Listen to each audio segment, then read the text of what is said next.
Okay, looks like it's going now. All right, so what we're gonna, as you can tell, this is part A. You'll get the next set of notes. We'll continue to work on those. But our focus for this week, yes. And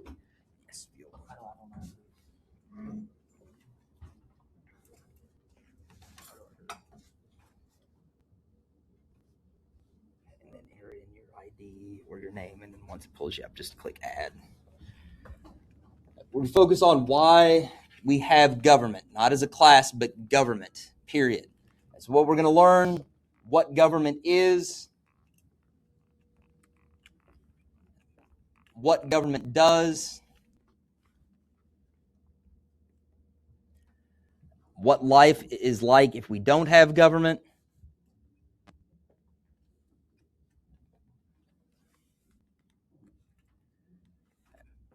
where government comes from, the origins of government. We'll kind of look at that in two different ways. We'll talk about some theories of how the world ended up with governments.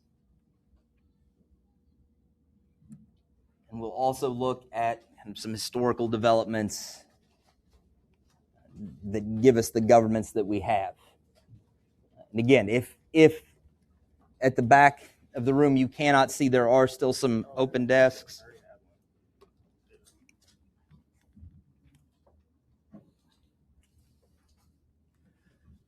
All right, so what is government? Well, it's a couple of different things. So the first part of our definition for government is institutions and officials.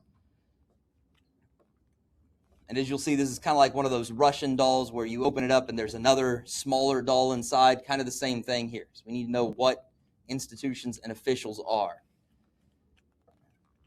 Institution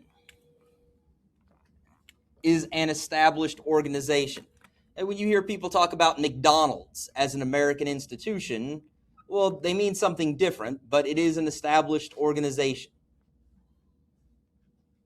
And lots of people know it, they recognize its symbols, and they know what it's for. Same with a lot of government institutions. Right? The Army, Air Force, and Navy, they are all part of an institution we call the military.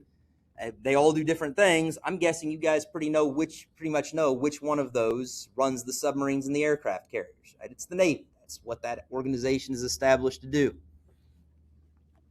What makes the Navy different from McDonald's, and what makes a government institution different from any other kind, is its purpose. Its purpose is to provide a public service. And McDonald's is not a public service. If you want a hamburger, you're going to have to pay for it.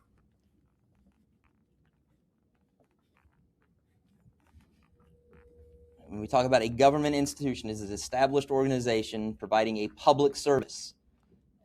And the last part of an institution, it has rules that guide it. Sticking with the military as an example, it definitely has rules that guide it. The President of the United States is the commander-in-chief. They are in charge of our military. It has a chain of command. You can look at how many stars somebody has on their collar and know who you get your orders from. Rules that guide it. Same's true with all the other government institutions. It has officials. An official is a person who formally works within a government institution.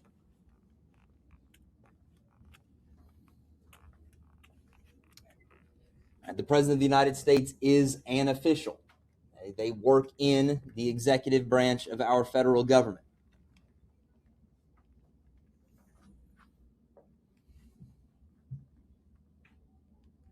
There are people who are doing work for an institution who are not officials. You guys probably see this sometimes. I mean, if you see Herzog trucks repairing a part of the interstate highway running through St. Joseph, those Herzog employees are not government officials.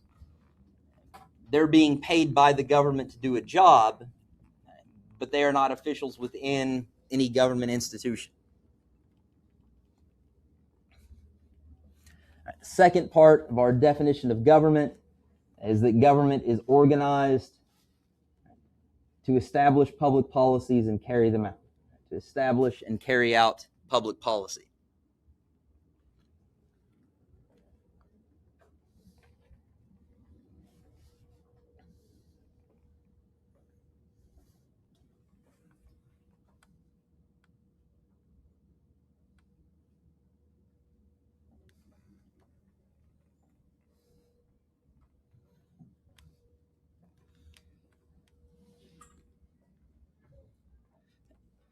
keep going with this Russian doll. We've got to deal with another little doll inside of a bigger one. I have to know what public policy is. And the biggest thing I'm going to say, especially after the experience with previous hour today, is don't overthink it. I mean, a lot of students are like, public policy, what in the world is that? Well, it's pretty much everything the government does. Right? It is what the government decides to do. All right, this is going to be one of those times where I'm going to want you to write something down that I don't put up on the screen. I want you to talk with the other people at your group of desks and list 5 examples of things you think are public policy. If you get stuck, I will help you. If you have wrong answers, it's going to be okay.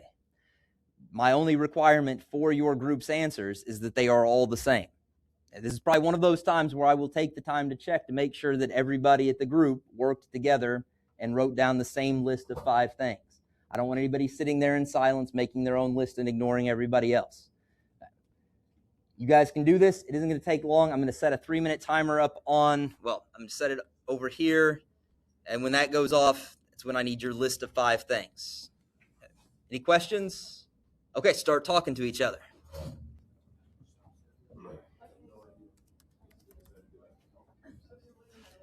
All right, well, I'll give you a hint. You're sitting in one right now. Yeah. Yeah, I mean, this class is a public policy.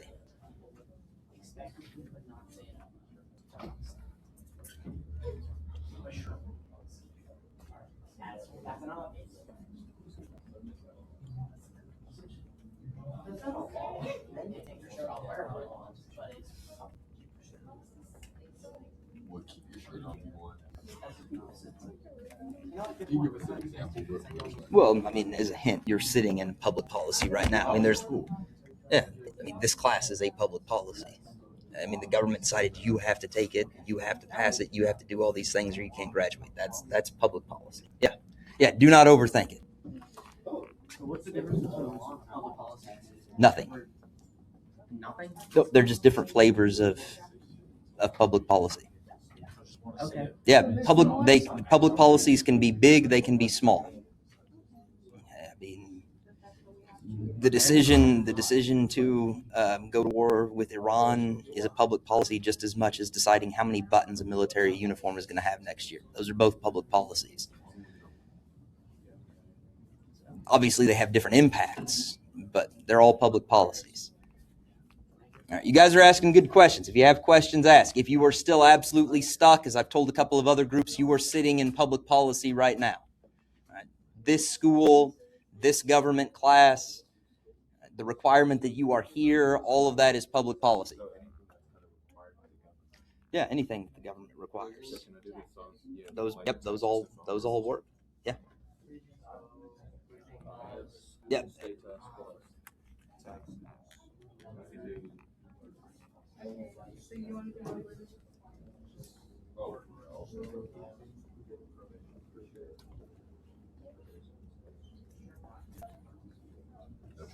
You guys doing all right?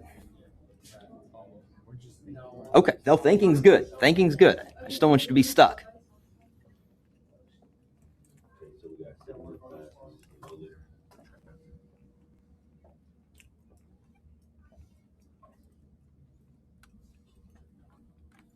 I've got about a minute left.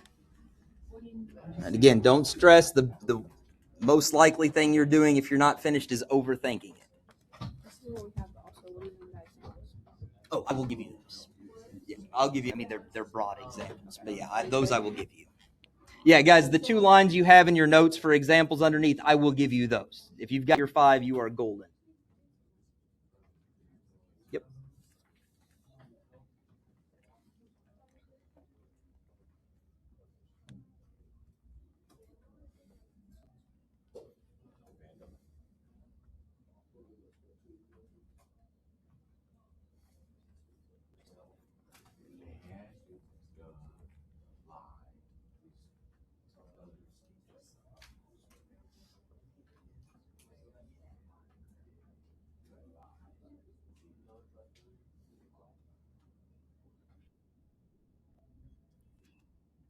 Okay, everybody got their 5 things for their group?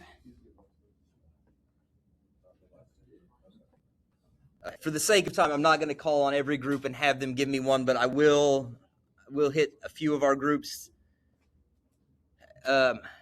Chance, what was one that your group came up with? Yeah, state testing. That is a public policy. Right? Government decides they're going to do it, so we're going to do it. All right, exactly. Okay. Let's see, Jalen, what did you guys come up with? Just one of them. Stop signs. Those are public policy. Where are we going to put them? Downtown. I mean, a lot of the intersections I used to drive through that had traffic signals, they decided not many people use those roads, so tear out the traffic signals and put in stop signs. That's public policy. Let's see. Cagney, what do you guys come up with? Yeah, law enforcement. I mean, any of those things, whether it's traffic stops, decisions on how we charge people based on what drug they might be possessing and how much of it they might be possessing.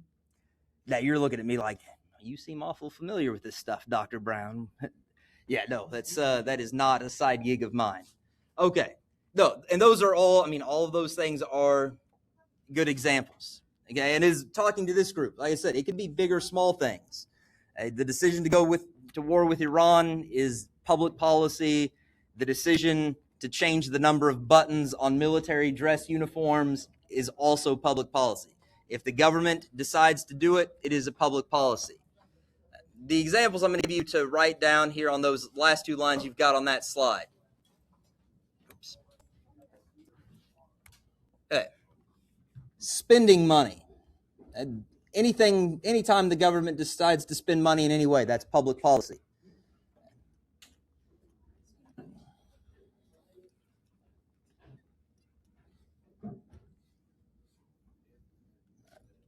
Sometimes it's lots of money, sometimes it's smaller bits of money.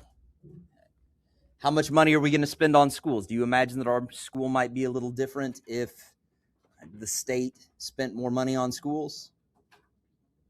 Yeah. I mean, I would hope so. If the government is going to spend money, it also has to make decisions about how to take your money. And this is one of the reasons why, even if you don't like the idea of a government class, understanding government and how it works is important. If you were driving around town this summer, you probably saw yard signs for and against. As I drove around town, it seemed mostly against Missouri changing how its government takes your money. What the government of Missouri wanted to do and put to voters was a public policy. They were going to decide to get rid of the income tax, the Missouri income tax, and replace it with something else. That's a huge decision about how they're taking money and whose money they're taking. How many of you have jobs? Who's got a job? Okay. Would you imagine that I make more money than you do as a teacher than you do as a high schooler with a job?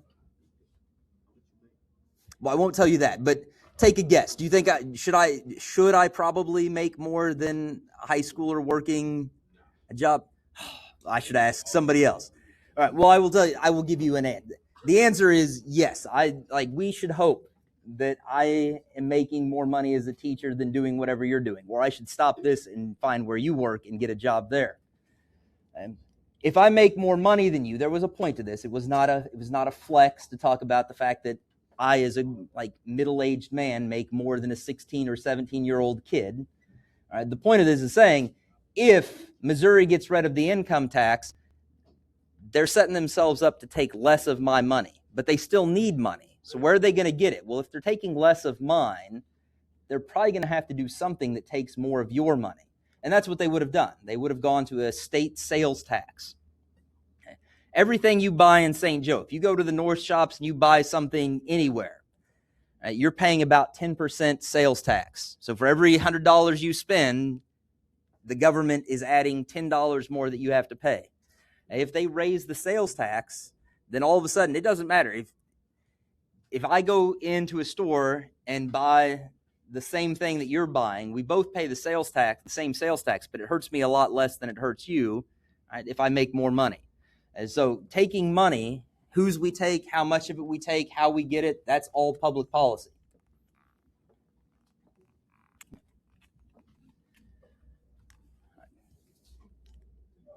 Another kind of big picture examples, helping people do things. Okay, one of the things that was probably on somebody's list, I just didn't get to it, was building roads.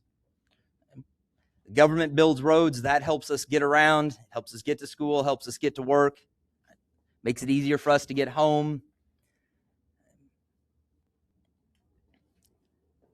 The government pays for health care for people who are old in this country or people who don't make as much as others. Talking about Medicare for old people, Medicaid for people with low incomes. If you're in between, then the government might give a subsidy to an insurance company so that it's cheaper for you to buy your own insurance. And so government helps us do things with public policy. It also makes rules about what we can do. It makes rules about how we can use the roads. You have to have a license. You have to have insurance. There's speed limits. And for those healthcare rules, yeah, if you want to get Medicare, you have to, that's fine, but you have to be 65. And they can change the rules for things. Chances are, you guys are young. By the time, and my parents' generation is probably going to bankrupt Medicare. And so by the time I retire, it's probably not going to be 65. I'm probably going to have to work longer before the government will start paying for my health care. For you guys, I don't know. I don't know what they're going to do. You might not be able to get Medicare until you're in your 70s. So there are lots of, what's that? You should not. Well, but Medicare, so there's Medicare and Medicaid. Those are, okay, I'm going to have to do some looking. All right. Okay, so that's what government does. Let's talk about what life is like if we don't have government. There are ways. I think I know what you're talking about. Okay. So there could be, I think that was quiet enough to not get picked up. I'll check it before it goes live. Life without government. There's a couple of different names for this. The label for life without government used by philosophers, we're going to meet some of them here, if not today, tomorrow, is the state of nature. It's the first one. In the state of nature, it has nothing to do with trees or forest animals or anything like that. It just means there is a lack of government to create and enforce rules for a group of people. So if a group of people are living in the state of nature, they're living without a government.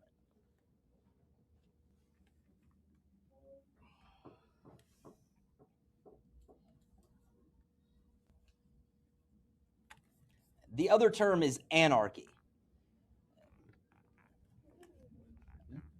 And anarchy really doesn't mean all that much. It simply means that there is no official hierarchy. It just means there's a lack of hierarchy. There is no authority over a group of people.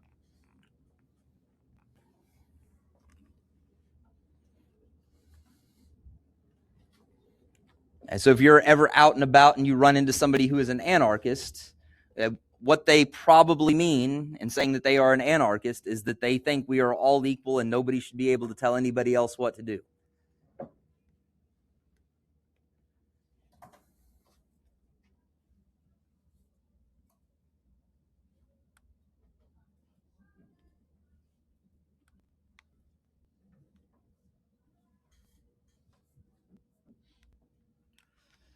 And that may sound nice, but the state of nature or anarchy is generally thought of as a bad condition. The state of nature is not typically a nice place to be. Now, there are some different views. The first of the philosophers we're going to meet for this, be careful with his name. We're in Missouri. Missouri does not play nice with French names. His name is Jean-Jacques Rousseau. Yes. Yeah, the French way. Yeah. He had probably the rosiest view of the state of nature. He said it was peaceful. He said, yeah, people aren't perfect. They're selfish. They're looking out for number one, but they also have compassion for other people. And so things are generally peaceful, but we have to live in primitive conditions for the state of nature to work.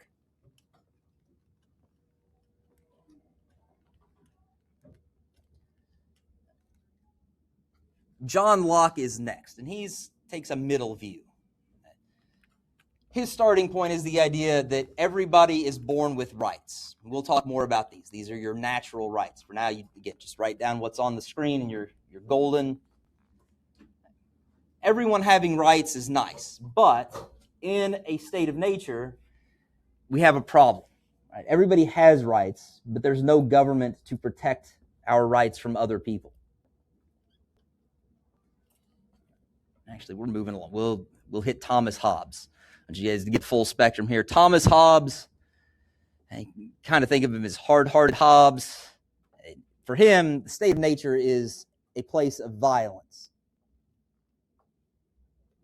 His exact words were that it is a war of every man against every man. And he's writing hundreds of years ago, so this is not, today we would say everybody's at war with everybody else. It's not just a male thing. And because everyone is at war with everyone else, nobody works for the future. And nobody tries to invent new stuff. Farmers don't plant crops because they're just pretty sure that as soon as the crops are ready to harvest, somebody's going to come along and steal them. Okay, so nobody tries to make life better. And as a result, life is solitary, poor, nasty, brutish, and short.